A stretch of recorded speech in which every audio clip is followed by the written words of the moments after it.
আল্লাহু আকবার বললে ঈমানের পাওয়ার বাড়বে, কথা কোন ঠিক কিনা? আরে নবীর উম্মতের দল, আল্লাহু আকবার, এমন এক পাওয়ার, এমন এক পাওয়ার, এমন এক পাওয়ার। আপনারা জানেন এই ঢাকার জমিনে বসে যখন অসভ্য বেয়াদবা তাসলিমা নামের মেয়েটা আল্লাহকে জালিম বলে গালি দিছিল, খেলা আসেনি? বলছিল আল্লাহ বড় জালিম, জোরে কান্না নাউযুবিল্লাহ। বলছেন আল্লাহ বড় জালিম, তার বিচারের মধ্যে কোনো ইনসাফ নাই। বাংলার মুসলমান সহ্য করতে পারে নাই।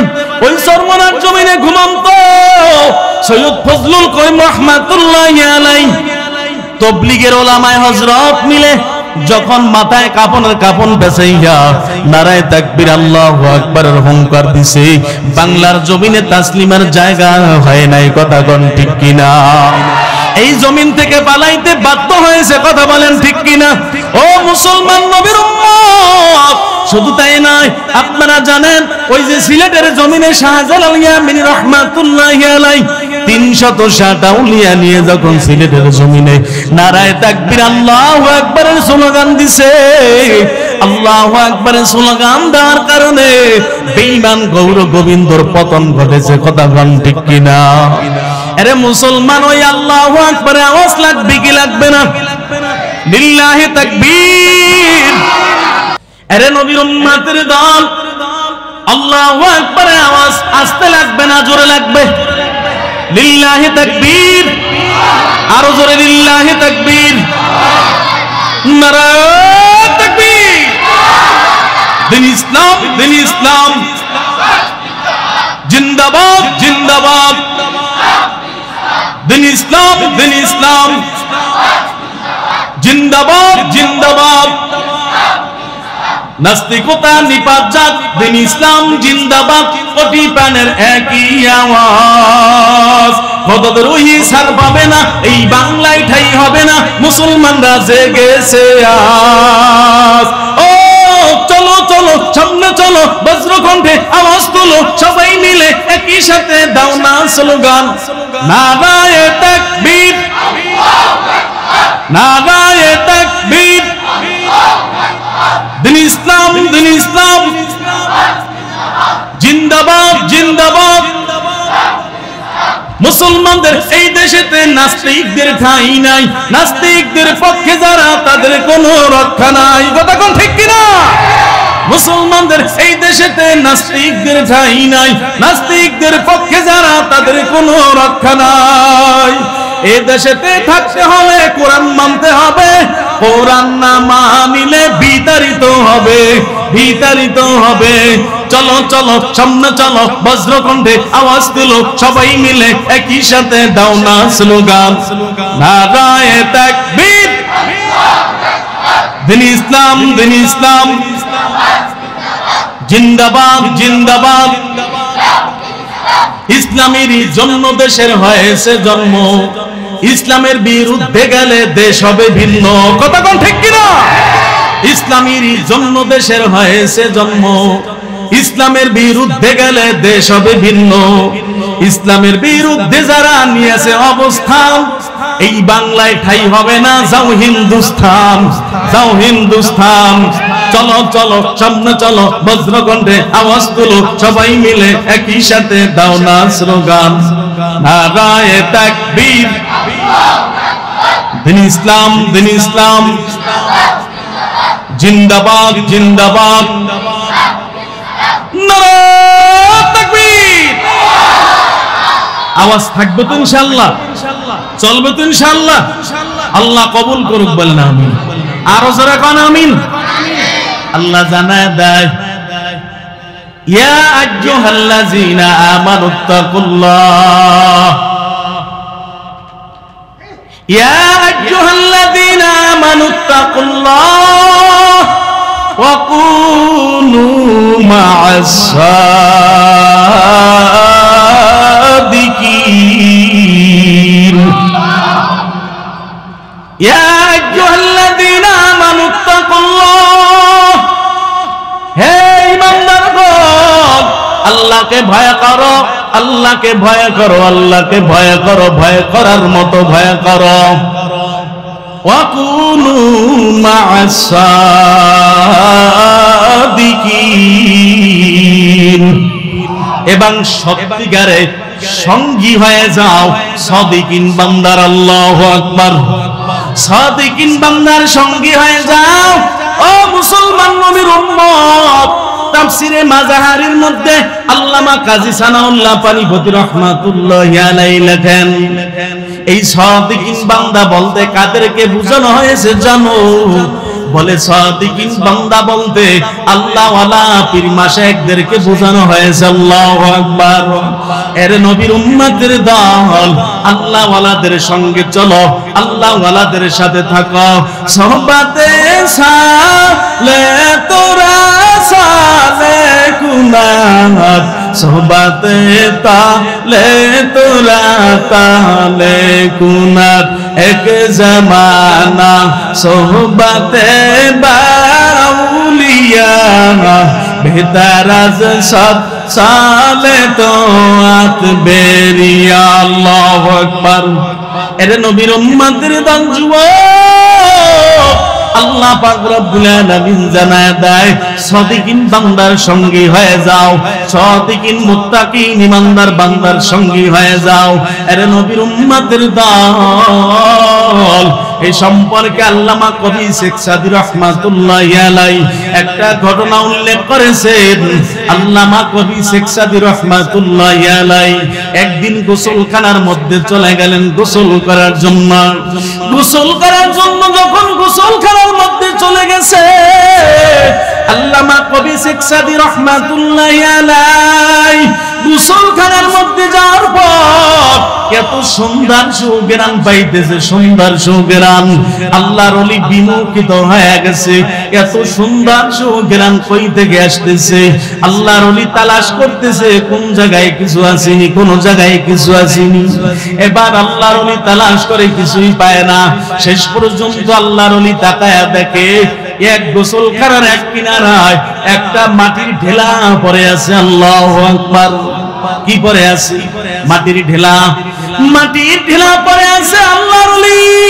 এবার মাটির ঢেলা হাতের মধ্যে নিছে। হাতের মধ্যে নেওয়ার পর মাটির ঢেলা নাকের কিনারায় নিছে। নাকের কাছে যখন নিছে শুনতেছে আল্লাহর ওলি মাটির ঢেলা থেকে সুন্দর সুঘ্রাণ পাইতেছে। আল্লাহু আকবার। আল্লাহর ওলি বাপ ডাক দিয়া বলতেছে, একদা সেনানের আগারে বসিয়া হেরনু মাটির ঢেলা হাতে নিয়ে শুঙ্গিয়ে দেখি রয়েছে সুবাস মেলা। কহিল তারে কস্তুরী কিবা তুমি কি আতর দান, তোমার গায়েতে সুবাস ভরা তুমি কি গুলিস্তান। কহিল মাটি আমি ওসব কিছু নহি, আমি অতি নিচু মাটি, ফুলের সহিত থাকিয়া উহার সুবাসে হয়নি খাটি। আল্লাহু আকবার। আল্লাহর ওলি এবার আল্লাহর ওলিকে মাটির ঢেলা জবাব দিতেছে, ও আল্লাহর ওলি আমি কোন কস্তুরীও না, আমি কোন ফুলের আম্বর না, আমি কোন মেশকম্বর না, তাহলে তোমার থেকে এত সুন্দর সুঘ্রাণ কই থেকে আসতেছে? মাটির জবাব দিছে, আল্লাহর ওলি কিছুদিন যাবত আমি মাটির উপর একটা ফুল ছিল, ফুল সুরভিত ফুল থাকার কারণে ওই ফুলের সুবাস আমার মাটির উপর আসর করছে। আল্লাহু আকবার। মাটির উপর আসর করার পর ওই ফুলের সুবাস আমার মাটির মধ্যে ঢুকছে। ঢোকার কারণে ওই ফুলের সুঘ্রাণ আমি মাটির মধ্যে আসর করার কারণে আমি মাটি থেকে ফুলের সুঘ্রাণ আসতেছে। আল্লাহু আকবার। এর নবীর উম্মতের দল, ও যুবক আল্লাহর গোলাম, এই জন্য আল্লাহ ওয়ালাদের সাথে থাকো, আল্লাহ ওয়ালাদের সাথে থাকো। আল্লাহ পাক রব্বুল আলামিনকে ভয় করো, ভয় করার মতো ভয় করো। আরে বান্দা, তোমার আমার জীবনে কোনো গুনাহের অভাব নাই। কত গুনাহ তো কত জায়গায় করেছো রে গোলাম, একদিন কি চিন্তা করতে পারছো আমার জীবনে কত গুনাহ হয়েছে? কত গুনাহ আমার জীবনে, গুনাহের অভাব নাই। আমার গুনাহের খবর যদি আমার মা জানতো, মা আমাকে তাড়া দিত। আমার যদি বাবা জানতো বাবা আমারে তারা দিত, আমার স্ত্রী যদি জানতো স্ত্রী আমারে তারা দিত, আমার ছেলে সন্তান যদি আমার গুনাহের খবর জানতো, আমার ছেলে সন্তান আমারে আব্বা বলে ডাক দিত না, তারা দিত। এরে নবীর উম্মতের দল, এজন্য আল্লাহ পাক রব্বুল আলামিনের কাছে জীবনের গুনাহ সম্পর্কে মাফ চাও, তওবা করার মতো তওবা করো। খাঁটি তওবা যদি করতে পারো আল্লাহ তামাম জীবনের গুনাহগুলো মাফ করে দিবে। জোরে কান সুবহানাল্লাহ। ইয়া আইয়ুহাল্লাযীনা আমানু তুবু ইলাল্লাহি তাওবাতান নাসুহা।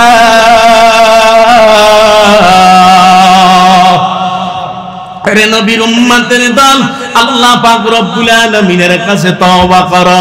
আল্লাহ জানায় দেয়, ও ইমানদার বান্দা, আমি আল্লাহ পাক রব্বুল আলামিনের কাছে তওবা করো। তওবা করার মতো তওবা করো, তওবায়ে নাসুহা করো, যেই তওবা থেকে আর ফিরে আসা সম্ভব না, ফিরে আসা সম্ভব না।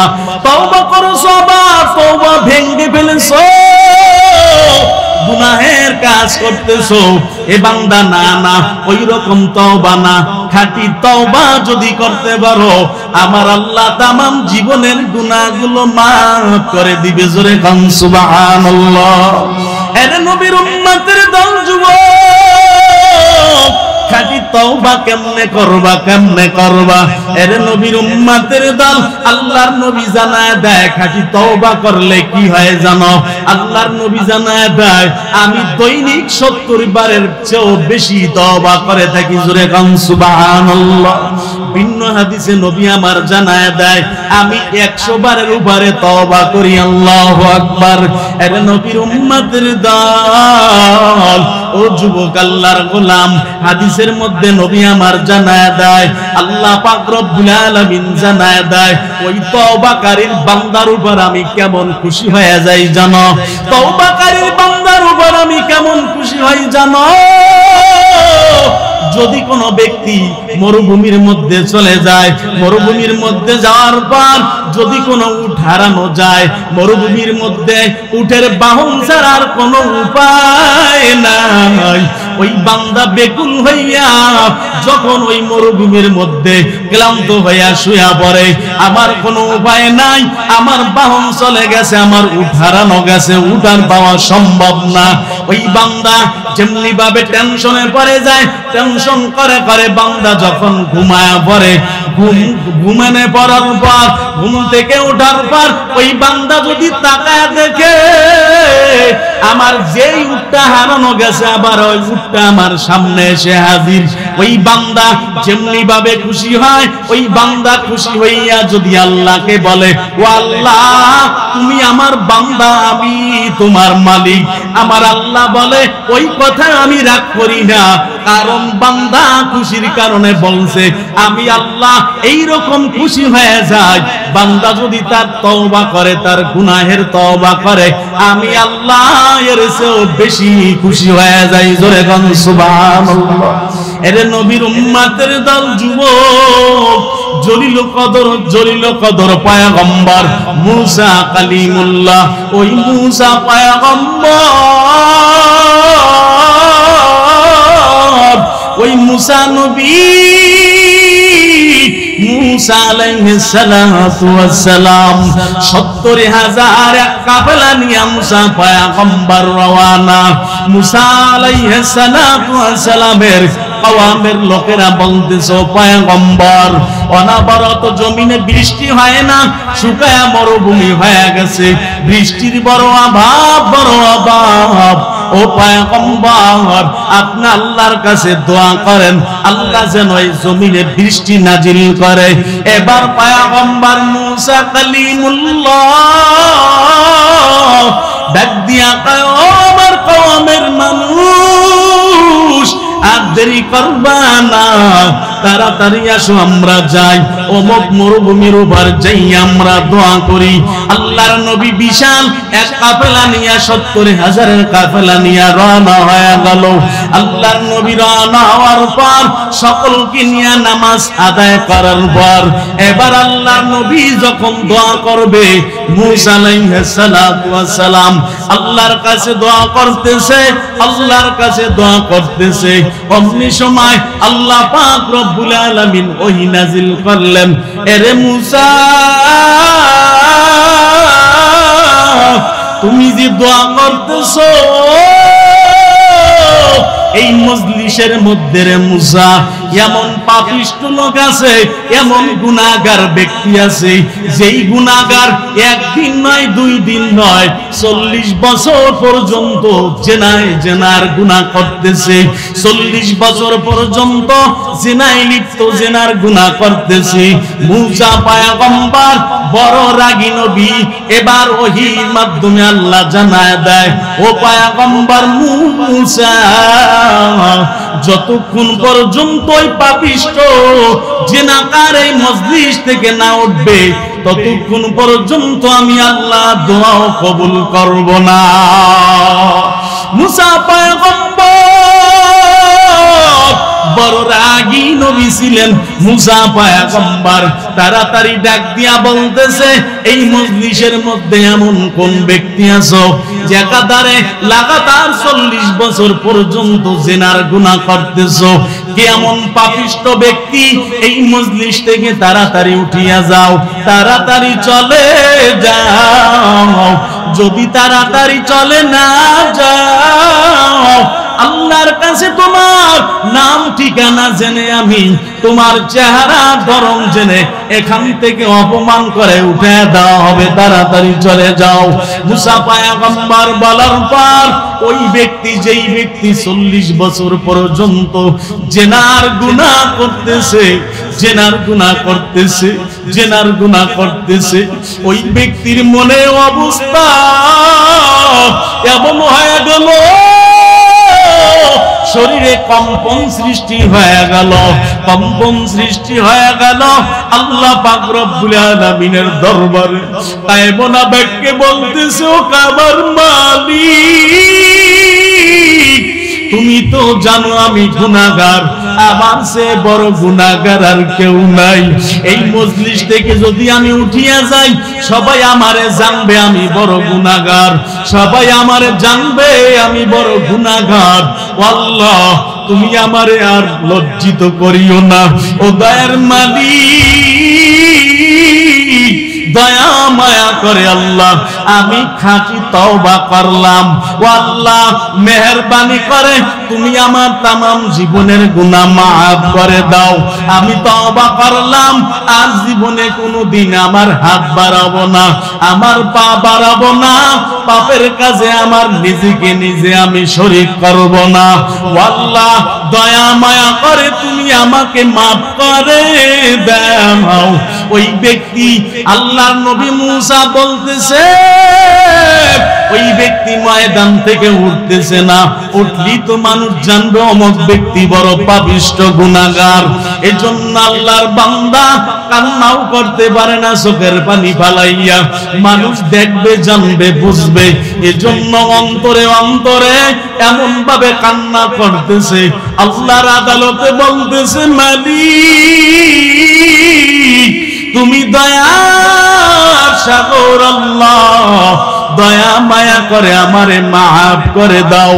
আল্লাহর আদালতে এমন ভাবে দিল থেকে দিল কান্না, দিল ভাঙ্গা কান্না, আল্লাহর আদালতে কান্না করতেছে আর বলতেছে, মালিক তুমি আমারে ক্ষমা করে দাও, ও আল্লাহ তুমি আমার জীবনের গুনাহগুলো মাফ করে দাও। আল্লাহর আদালতে কান্না করতেছে, কান্না করতেছে, কান্না করতেছে। আল্লাহ পাক রব্বুল আলামিনের রহমতের জরিয়ায় জোশ মেরে গেছে। আল্লাহু আকবার। আল্লাহ পাক রব্বুল আলামিন আর দেরি করে না, মুহূর্তের মধ্যে আল্লাহ জমিনে বৃষ্টি নাজিল করলেন। আল্লাহু আকবার। আল্লাহর নবী মুসা আল্লাহ পাক রব্বুল আলামিনের আদালতে পরের দিন যখন তুর পাহাড়ে বৈশা আল্লাহর সাথে কথা বলতেন, নবী মুসা কালিমুল্লাহ আল্লাহর কাছে বলে, ও আল্লাহ, ও দয়ার মালিক, গতকালকে তুমি বললা আমার মজলিসে নাকি একজন পাপিষ্ট বান্দা আছে, 40 বছর পর্যন্ত জেনার গুনাহ করে, ওই ব্যক্তি না উঠলে নাকি তুমি দোয়া কবুল করবা না, বৃষ্টিও দেবা না। ও আল্লাহ, আমি কিছুক্ষণ পর দেখতে পাইলাম জমিনে মুষলধারে বৃষ্টি হয়ে গেল। ও আল্লাহ, জানতে চাই কারণ কি? আল্লাহ পাক রব্বুল আলামিন ডাক দিয়া কয়, মুসা তুমি জানো না যার কারণে আমি জমিনে বৃষ্টি বন্ধ করে দিছি, তার কারণে আমি মাওলা জমিনে আবার বৃষ্টি নাযিল করেছি। ও পয়গম্বর, ওই ব্যক্তি আমি আল্লাহ পাক রব্বুল আলামিনের আদালতে এমন কান্নাওয়ালা, এমন দিল ভাঙা কান্না করেছে, এমন তওবা করেছে, আমি আল্লাহ ওই বান্দা তওবার করার কারণে বান্দার তামাম জীবনের গুনাহগুলো maaf করে দিছি। জোরে কান সুবহানাল্লাহ। এর নবীর উম্মতের দল, ও যুবক আল্লাহর গোলাম, কয়দিন বাঁচবা রে ভাই, কয়দিন থাকবা? দুনিয়ার জিন্দেগি দেখতে না দেখতে শেষ হয়ে যাবে, আখিরাতের জিন্দেগি শুরু হবে আর কখনো শেষ হবে না রে গোলাম। এজন্য আল্লাহর বান্দা অন্তরকে বুঝাও, কতদিন আর দুনিয়ায় থাকবা, কত গুনাহ তো হয়ে গেল, কত গুনাহ তো করলাম।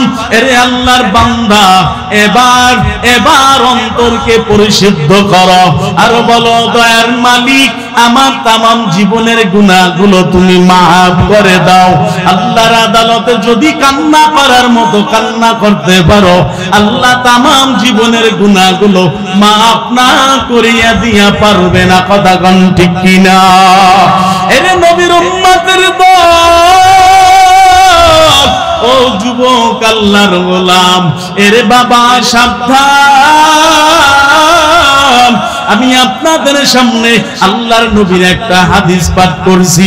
আল্লাহর নবী জানায়া দেয়, মান কারাল কুরআনা ফাস্তাজহারাহু ফাআহাল্লা হালালাহু ওয়া হাররামা হারামাহু আদখালাহুল্লাহুল জান্নাহ ওয়া শাফাহু ফি আশরাতিন মিন আহলি বাইতিহি কুল্লুহুম কদ ওয়াজাবাত লাহুন নার। নবী আমার জানায়া দেয়, নবী আমার জানায়া দেয়, মান কারাল কুরআনা ফাস্তাজহারাহু, যে ব্যক্তি কোরআন পড়ে এবং কোরআন মুখস্থ করে, যে ব্যক্তি কোরআন পড়ে এবং কোরআন মুখস্থ করে, হালাল এবং হারাম মানিয়া চলে, আল্লাহ পাক রব্বুল আলামিন তাকে জান্নাতে দিবে, জান্নাতে দিবে।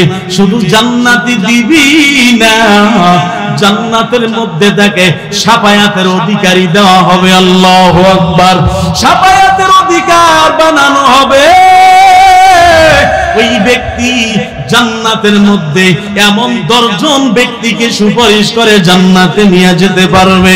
যারা হলো জাহান্নামের আসামি, এরকম 10 জন ব্যক্তিকে সুপারিশ করে জান্নাতে নিয়ে যেতে পারবে। জোরে কান সুবহানাল্লাহ।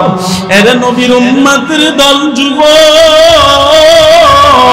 ওই জান্নাতের মধ্যে, জান্নাতের মধ্যে ওই হাফেজে কোরআনকে, ওই আলেমকে এমন পাওয়ার দেওয়া হবে, হাফেজে কোরআন, হাফেজে কোরআন।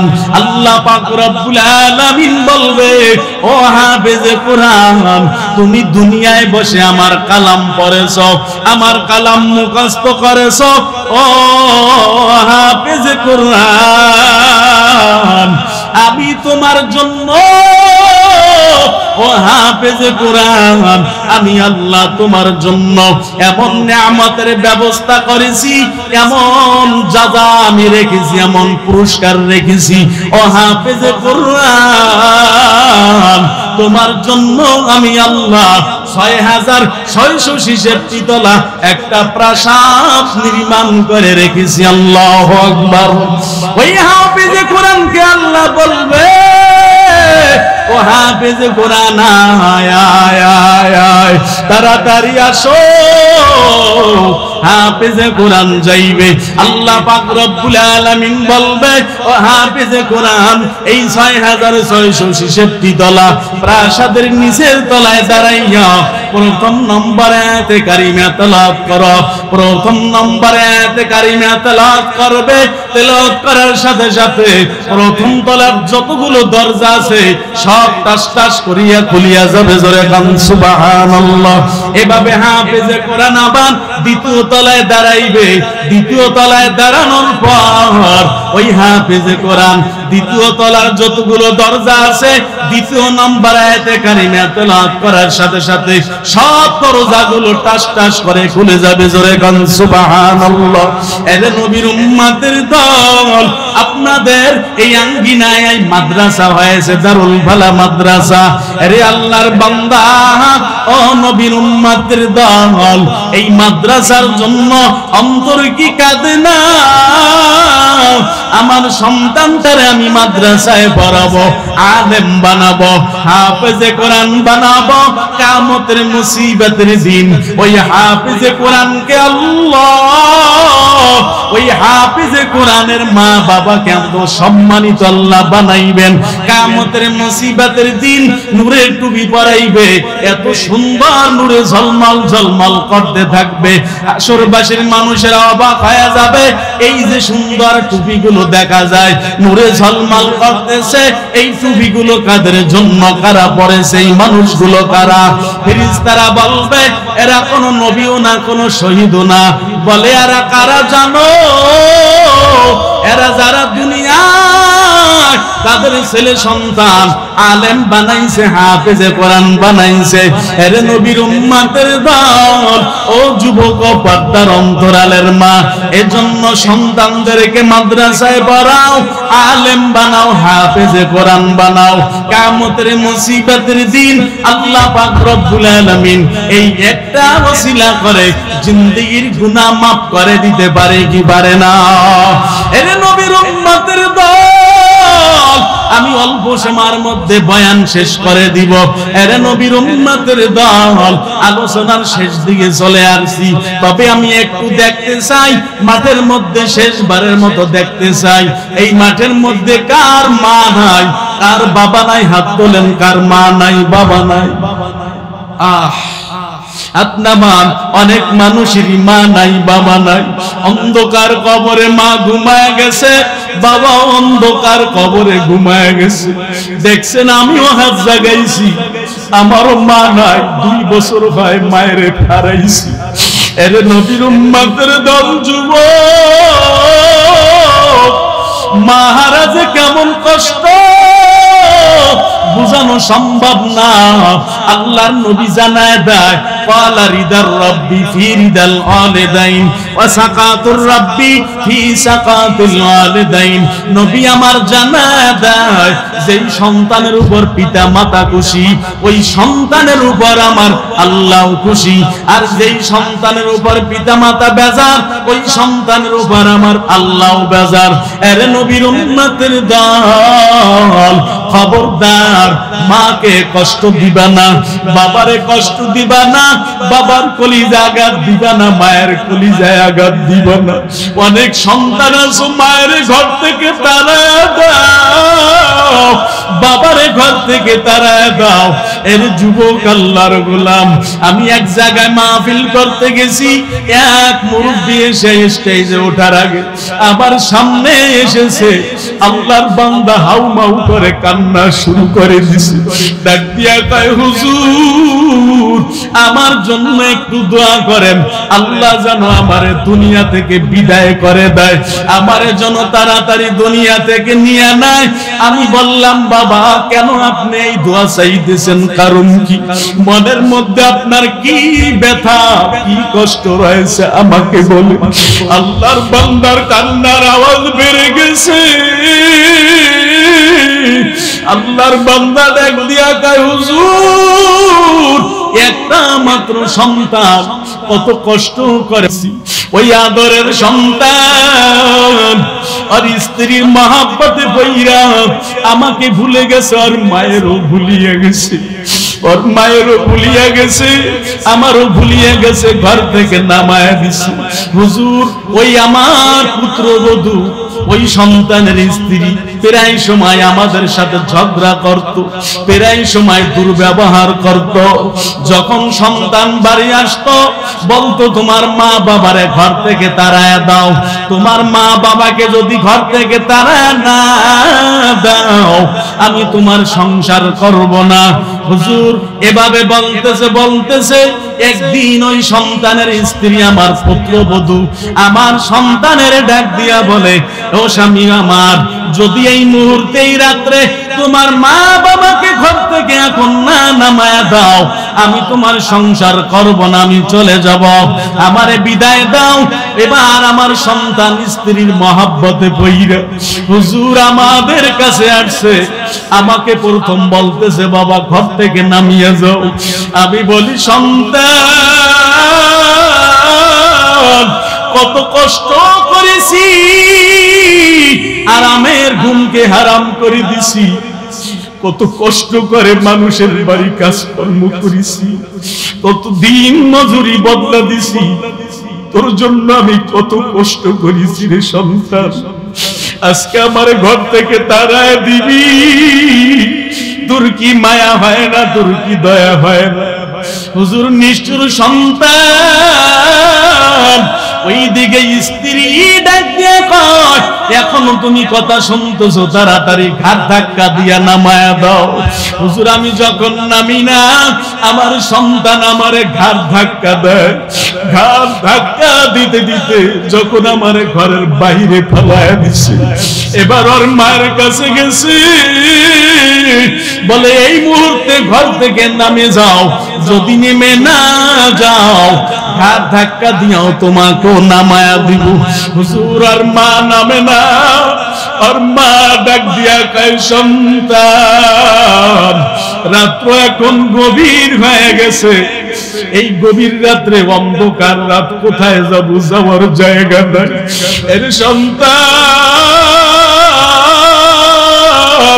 কত কষ্ট করেছি, 10 মাস 10 দিন গর্ভে রেখেছি, এই সন্তান তুই যখন মাঝে মাঝে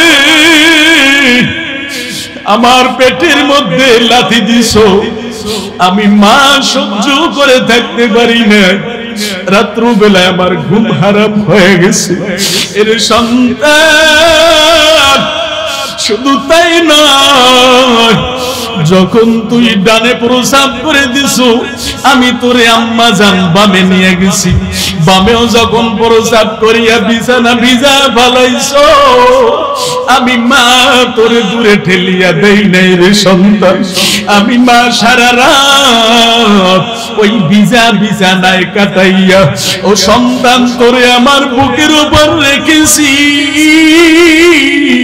তুই আমার আজকে ঘর থেকে নামায়া দিস না, আজকে রাতটা সময় দে, আগামীকাল সকাল বেলা আমি বিদায় হয়ে যাব।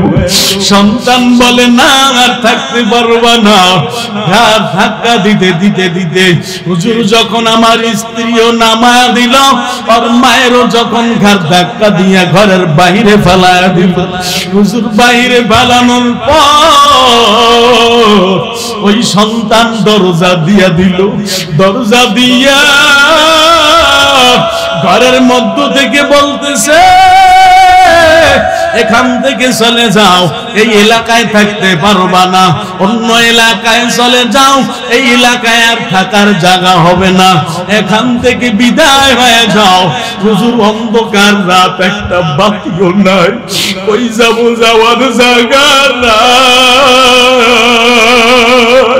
হুজুর অন্ধকার রাত, আমি আমার বিবির নিয়া আস্তে আস্তে আস্তে আস্তে যাইতেছি অন্ধকার রাত পাশে আর একটা গ্রামে।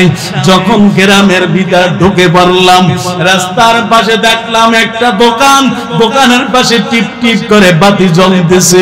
ওই জায়গায় একটা বেঞ্চ পাইলাম, ওই জায়গায় আমরা রাত্রি যাপন করলাম। অন্ধকার রাত, শীতের কনকনের রাত, সন্তানের জন্য এত কষ্ট করেছি, নিজে না খায়া সন্তানের খাওয়াইছি। ওই সন্তান ঘর থেকে তাড়ায় দিছে। ও যুবক জনম দুগুনি মারে ঘর থেকে তাড়ায় দাও, বাবারে ঘর থেকে নামায় দাও। অন্তরে কি মায়া লাগে না? মার জন্য বাবার জন্য কি অন্তরে দয়া লাগে না? এর সন্তান যুবক ঘর থেকে যখন মা বাবারে তাড়ায় দিল, মা বাবা যখন পাশের এলাকায় যাইয়া ভিক্ষা করে করে করে করে খাইতেছে, ওই বাবা ডাক দিয়া কয় হুজুর ভিক্ষা করে আমার জিন্দেগি চালাই, ভিক্ষা করতেছি, মানুষের কাছে হাত বাড়ায় দেই, বুড়া মানুষ কোনো কাজ কর্ম করতে পারি না, কেউ টাকা দেয় কেউ টাকা দেয় না, কত তুচ্ছ জিন্দেগি, কত কষ্ট করতেছি। হুজুর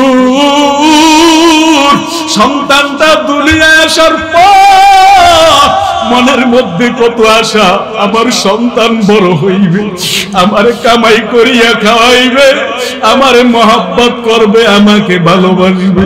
কিন্তু সন্তান আমারে ভুলিয়ে গেছে। হুজুর আমি মাঝে মাঝে মানুষের কাছে খবর পাই, ওই সন্তান ঘরের মধ্যে বৈশা ভালো ভালো খানা খায়, আর আমি মা বাবা হুজুর আমরা দুজন কষ্ট করতেছি, কোনদিন খানা খাইতে পারি, কোনদিন খানা খাইতেও পারি না। হুজুর ডাউল আলুর ভর্তা দিয়ে খাই, কত কষ্ট করে জিন্দেগি চালাই। এর চেয়ে আল্লাহ যেন দুনিয়া থেকে বিদায় করে দেয়, দোয়া করবেন আল্লাহ যেন দুনিয়া থেকে তাড়াতাড়ি নিয়ে নেয়। এর যুবক আল্লাহর গোলাম, খবরদার মায়েরে কাঁদাবা না, বাবারে কাঁদাবা না, ঘর থেকে নামায় দিবা না, বাসা থেকে মা বাবাকে বের করে দিবা না রে গোলাম। মার জন্য কি অন্তরে মায়া লাগে না?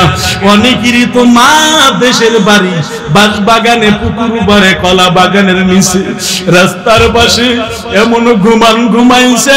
ঢাকা আজিমপুর গোরস্থানের মধ্যে অনেকে কবরে ঘুমায়া গেল। এর যুবক ওই মার জন্য কি অন্তরে মায়া হয় না? যার মা নাই বাবা নাই, কবরের কিনারায় যায় দোয়া করবা। যার মা বাবা বেঁচে আছে আল্লাহর কাছে দোয়া করবা, আমার সে বড় নেয়ামতের অধিকারী আর কেউ নাই। এ যুবক যদি মার কাছে অন্যায় করে থাকো, মার কাছে যদি অন্যায় করে থাকো, মায়ের যদি কষ্ট দিয়ে থাকো, আজকে যাইয়া মার পা ধরিয়া মাপ চাবা আর বলবা মা গো তুমি আমারে ক্ষমা করে দাও, আমার সে বড় নাফরমান আর কেউ নাই, আমার সে বড় গুনাহগার আর কেউ নাই। ও মা তুমি আমারে ক্ষমা করে দাও, ও মা তুমি আমারে মাফ করে দাও। এরে যুবক আল্লাহর গোলাম, আজকে ময়দানে কারা কারা ওয়াদা করতে পারবা? যার মা কবরে ঘুমায় গেছে, যার মা নাই কবরে ঘুমায় গেছে, দোয়া করবা। যার মা বাবা বেঁচে আছে খিদমত করবা। কারা কারা পারবা? লিল্লাহি তাকবীর। আল্লাহ কবুল করুক, বলেন আমিন। আর জোরে কোন আমিন।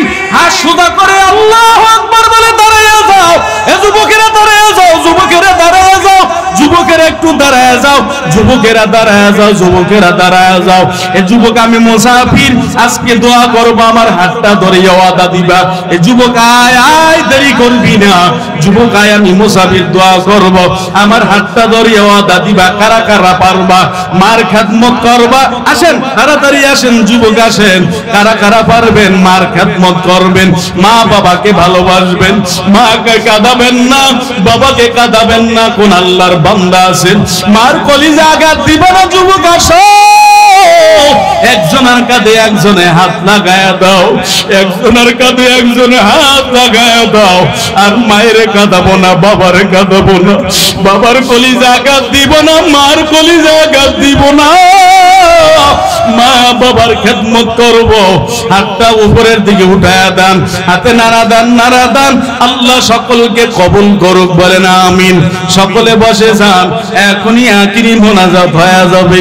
আল্লাহর কালামের বাজারে এতক্ষণ পর্যন্ত চলছিল, এখন শেষ হয়ে যাবে। আরে আল্লাহর বান্দা